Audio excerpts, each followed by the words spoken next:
मेहनत करके तेरे भाई ने पूरा ड्रीम बना दिया, अब पिक्चरिया सड़कों पे सीन बना दिया। हार्दिक पांड्या ने चौथी बॉल पे चौथा कर दिया था इस डॉक्यूमेंट्री को। इसलिए बोलते हैं घप घप घप ज्यादा नहीं बोलना चाहिए है, क्योंकि भारतीय टीम जब आएगी घप घप करके चली जाएगी। आप आए हो, आपने वो छोटी सी क्रॉस मार दी और कैच करा के वापस आ गए। और इंटरेस्टिंगली पंड्या ने उनको आउट किया था। पंड्या उनको मुस्कुराते हुए बड़े तंजिया तरीके से उन्होंने उनको सी ऑफ किया कि what were you thinking. Indian bowlers ने हमारी बैटिंग को एक्सपोज कर दिया हर लिहाज से। टेक्निक अगर आप देखी जाए जिस तरीके से सबजादा फरहान की खैर वैसी भी इतनी कोई टेक्निक तो नहीं है, वो मतलब दूसरी शॉट मारता है। अगर आप पांडे का पहला ओवर देखें, उससे कोई बॉल अंदर लेके नहीं है, वो आउट स्विंग ही करता रहा है, उस पर उसने चांस लिया, आउट हुआ। टेक्निक बिल्कुल गलत। हार्दिक पांड्या ने पहला ओवर करवाया था ना, तो साहिबजादा फरहान को अगर जो हम लोग मैच देखते हुए दिखाया, उन्होंने पिच मैप दिखाया कि कहाँ पे बॉल को पिच कराया उन्होंने हार्दिक पांड्या, वो था वही 6 से 8 मीटर वाली जगह पे सारे वही बॉल किए, आपने शॉट बीच में से खींच दिया। मतलब वो अगर देखा जाए तो 5वें 6ठे स्टंप पे वो बॉल था और कवर में आपने 2-3 बॉलें खेली हैं, तो यार उसी तरफ कर लो, उसी तरफ खेल लो। स्किल और अवेयरनेस कब है ना, कभी शायद ज्यादा नहीं, मैं इसको हरामजादा फरहान बोलूंगा, यकीन कर लूंगा, सीधा इसको ये बोलूंगा। इसने जब एशिया कप में बुमराह को छक्के मारे, भाईजान पे पूरी डॉक्यूमेंट्री बना दी गई, रियल हीरो के नाम पे जी डॉक्यूमेंट्री बन गई है। कहता है जब मुझे पता चला कि बुमराह को छक्के नहीं लगे, ये वही बॉलर है, तो मैंने सोचा ये कैसे हो सकता है। फिर हार्दिक पांड्या ने तुझे बताया ना ये कैसे हो सकता है। सबसे ज्यादा दुख पता है किस चीज का हो रहा है कि पहले जो है ना एक राइवलरी होती थी, एक मुकाबला देखने को मिलता था, भारत के प्लेयरों के चेहरे के ऊपर प्रेशर देखने को मिलता था। सबसे ज्यादा दुख अब ये हो रहा है कि यार वो आपको सीरियस लेना ही छोड़ गए। मुझे हंसी भी आती है कि एक डिजास्टर के बाद दूसरा और फिर तीसरा और फिर चौथा, ना कुछ लर्निंग्स हैं, ना कुछ ग्रोथ है, ना कुछ स्ट्रेटेजी है। मुझे तो ऐसे लग रहा था इंडिविजुअल स्ट्रेटेजी के ऊपर बेस्ड थी ये पाकिस्तान की बैटिंग नहीं। सिस्टम बहुत खराब है, बड़ी तकलीफ है, सब बड़े परेशान हैं और ऑब्वियसली उसके रिजल्ट्स आपको इस स्टेज पे नजर आते हैं जब इतने वन साइडेड मुकाबले होते हैं। बट फिर भी उम्मीद पे दुनिया कायम है। आज हमें एम्बैरेस किया, उन्होंने रिंकू सिंह से भी बॉलिंग कराई है। उन्होंने ये कहा हम 8 बॉलर तू भी करा दे, मैच भी ना आते हैं ना। छोटा सा इतना बड़ा छक्का मारा। वही है ना कि बयानबाजी से बाहर निकले और क्रिकेट पर फोकस करें। बात तो वहीं आ जाती है ना, इतनी बकवास करते वो उस्मान तारिक जिससे आया जुमा 8 दिन भी नहीं हुआ, वो आके कह रहा था कि मैं सिंगल हैंडेडली पाकिस्तान को जिता दूंगा, ये और वो फलाना। मतलब कहां से बच्चों की तरह हराया इंडिया ने हमें। लोगों को तो ये पता ही नहीं है ना, 61 रन से हार गए बच्चों की तरह। तिलक वर्मा ने, रिंकू सिंह ने बॉलिंग करी है यार, पाकिस्तान की बैट्समैनों के लिए शर्म की बात है। इंसल्ट फील हो रही थी। सबसे ज्यादा दुख पता है किस चीज का हो रहा है कि पहले जो है ना एक राइवलरी होती थी, एक मुकाबला देखने को मिलता था, भारत के प्लेयरों के चेहरे के ऊपर प्रेशर देखने को मिलता था।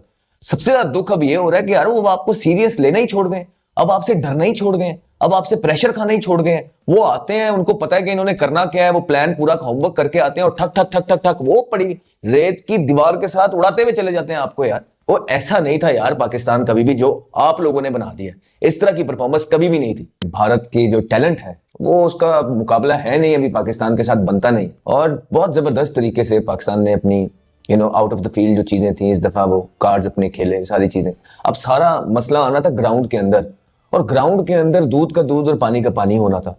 अगर ये मैच पाकिस्तान जीत भी जाता ना, तो फिर भी पाकिस्तान की और भारत की साइड का कोई मुकाबला होना नहीं था, यही रियलिटी है। अभी इस मैच से पहले भी 3 मैच ऊपर नीचे आपको हराए उन्होंने, जिसमें आपके जो थे प्लेयर्स को मौके मिलते रहे। गंदा खेला भारत वहां, फिर भी वो जीत गया।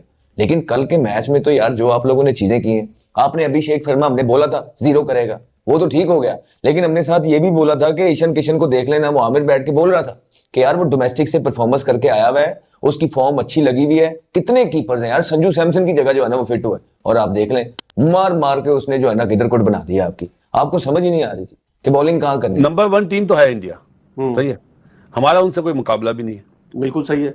लेकिन हम अहमक लोग हैं, हम जाहिल लोग, भी कोई शक नहीं है। नहीं, मैं आज थोड़ा माफी के साथ जितने हमारे देखने वाले हैं, अगर बदतमीजी वाले वर्ड निकल जाएं तो माफ कर देना भाई।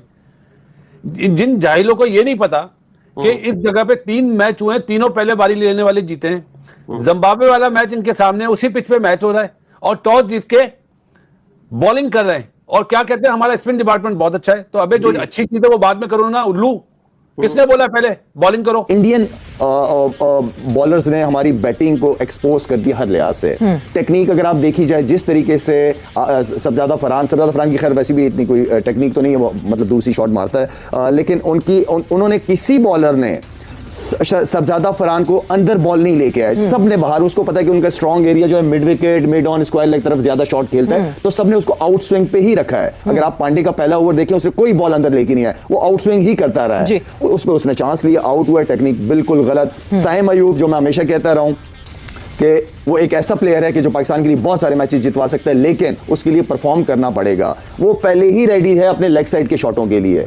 अगर उसकी टेक्निक, आगे की बॉल के ऊपर उसकी टेक्निक चेक करें कि पांव ही नहीं निकला, ठीक है, तो वो वहां पे उसने, बुमराह ने बहुत जबरदस्त तरीके से बॉल किया, बहुत अच्छा बॉल किया था, लेकिन वो भी परफॉर्म नहीं कर पाया। इसी तरह अगर हम बाबर की बात करें तो बाबर से मुझे कभी मैच विनर या मैच जितवाने की उम्मीद कभी नहीं थी बाबर से कि मैच जितवाएगा। रिकॉर्ड बताता है आपको, 7, 8, 9 साल जब से वो खेल रहा है, मुश्किल से 1.5-2 मैचेस जितवाए होंगे, लेकिन मुझे ये कभी उम्मीद नहीं थी कि बाबर मैच जीतेगा। हाँ, ये था कि बाबर रन करेगा, लेकिन क्योंकि वो रन भी नहीं कर पा रहा, वो होता है ना कि चलो अपने लिए 30, 40, 50, 60 कर लिए, वो भी नहीं कर पा रहा, तो वो भी वहां पे भी गलत शॉट मार के आउट हो गया, जबकि सिचुएशन बाबर के लिए बहुत जबरदस्त थी कि टीम को लेके चलता। एक टेलर मेड सिचुएशन थी, आप स्ट्राइक रेट को छोड़ देते पीछे। आप खड़े होंगे तो रन होंगे ना। अगर आप 6 की बॉलिंग बहुत अच्छी हो रही है, हाँ जी, क्या प्लान होना चाहिए? प्लान ये होना चाहिए कि 6 ओवर में चलो यार 40 से 45 रन करो, लेकिन विकेट ना गिरने दो। 6 ओवर के बाद देखेंगे गेम को किस तरफ लेके जाना है। कुछ साथ थोड़ा सा भी कर लेना, हम अपने आप से बाहर हो जाते हैं, हम अपनी औकात से बाहर हो जाते हैं, हमें नहीं पता होता कि हम लोग क्या कर रहे हैं।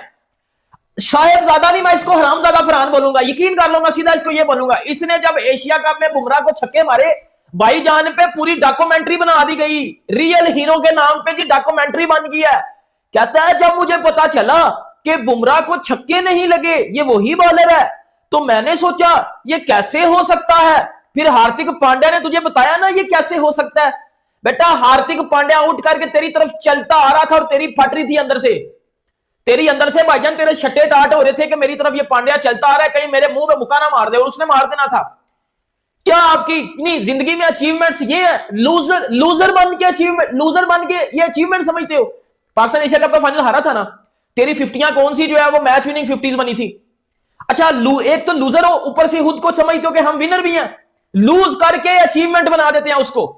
अच्छा, फिर ईशान किशन ने जो प्रीमियम 3 बॉलर को मारा है, अब वो तो फिर डॉक्यूमेंट्री बना सकता है, वो तो पक्की वाली डॉक्यूमेंट्री बनाएगा कि जब मुझे पता चला कि वो ये तो प्रीमियम 3 बॉलर है, तो मैंने सोचा ये कैसे हो सकता है। अब वो ये ईशान किशन जाके ये बोले कि जब मुझे पता चला कि ये प्रीमियम 3 बॉलर है, तो मैंने सोचा ये कैसे हो सकता है, इसकी ठुकाई करके इसका T20 कैरियर खत्म ना कर दूं। पाकिस्तान में टैलेंट है नहीं है, इस पे हम पहले आते हैं, क्योंकि मैं बहुत सुनता हूं कि पाकिस्तान में टैलेंट है, हमें दिखता नहीं है। बासित भाई कहते हैं, बहुत सारे लोग ऐसे कहते हैं हमारे एक्सपर्ट्स के पाकिस्तान में टैलेंट नहीं है। मेरा पॉइंट ये है, अल्हम्दुलिल्लाह मैं अगर कोई मैच देख भी रहा हूँ ना टीवी पे, और कोई खेल रहा हो, तो या तो मैं आपको फोन करता हूँ इसके बारे में, या कामी से पूछता हूँ, कामी लड़का कौन है। अल्हम्दुलिल्लाह आंखें हमें बता देती हैं। इसी टेबल पे मैंने, आपको याद है उस्मान तारिक का बोला था? जी बिल्कुल बोला था, पाकिस्तान टीम में ले लो, बिल्कुल बोला था, याद है? बिल्कुल अच्छी तरह याद है कि उसको पाकिस्तान टीम में होना चाहिए। तो वो आंखें तो लाई है सिलेक्टर्स। अच्छा चले, मैं तो चले आंखें और जजमेंट और ये तो एक आध प्लेयर का कभी कभार होता है, सही है। आपके एक आध प्लेयर का नहीं होता भाई, माफी, अब आपने बोल दिया। हाँ। ये जो नसीम शाह, शाहीन शाह अफरीदी, शदाब खान आपको नजर आ रहे हैं ना, अल्हम्दुलिल्लाह बासित अली एंड कंपनी की जूनियर सिलेक्शन कमेटी ने इन्हें देखा था, इन्हें पिक करा था। 100% मैं उसकी बात नहीं कर रहा, मैं कह रहा हूँ रैंडम किसी को आप पिक करके टीम में लाने वाला वो तो कभी कभार ही होता है ना। आपकी एक टैलेंट का एक रास्ता होना चाहिए। कामरान, मैं इस बात से अग्री नहीं कर सकता कि इतनी बड़ी आबादी वाले मुल्क में यही है कि 2-2, 3-3, 4-4 वर्ल्ड कप गुजर गए, यही लड़के यही फेल हो रहे हैं, यही दोबारा आ रहे हैं। How is that possible? जी बिल्कुल सही कहा, इतनी बड़ी आबादी के मुल्क में आपके पास प्लेयर्स ना मिले, ये ऐसा नहीं हो सकता। इस मुल्क में बड़ा टैलेंट है, बड़े प्लेयर्स हैं।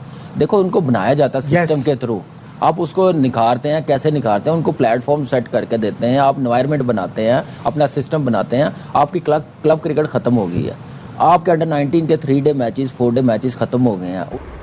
कितने बंदे इनको रोल बताएंगे कि इनका रोल क्या है? ये रोटी को चोची तो नहीं कहते?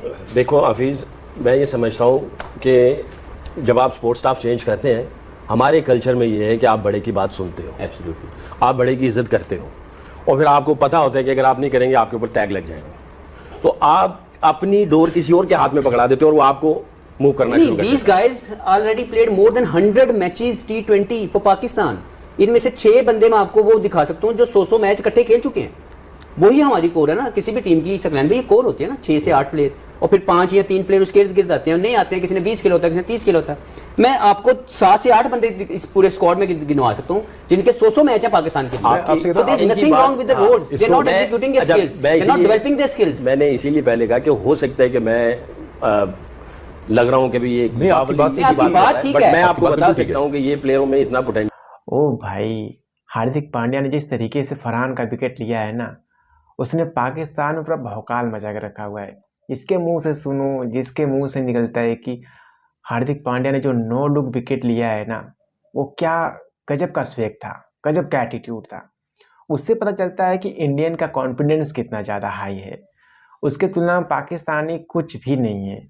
वही सारे पाकिस्तानी पैनलिस्ट अपने क्रिकेटरों का मजाक उड़ा रहे हैं या फिर उनको क्रिटिसाइज़ कर रहे हैं कि इनको कुछ भी नहीं आता, क्रिकेट के नाम पे जीरो हैं, सिर्फ क्रिकेट खेलने के लिए जाते हैं, छोटी छोटी टीमों से जीतकर वो हीरो बन जाते हैं, या फिर छोटी छोटी टीमें जो होती है उनको अच्छे अच्छे लंबे लंबे शॉट्स लगा के वो अपने आप को दिखाते हैं कि मैं बहुत बड़ा बैट्समैन हूँ या फिर मैं बहुत बड़ा ऑलराउंडर हूँ।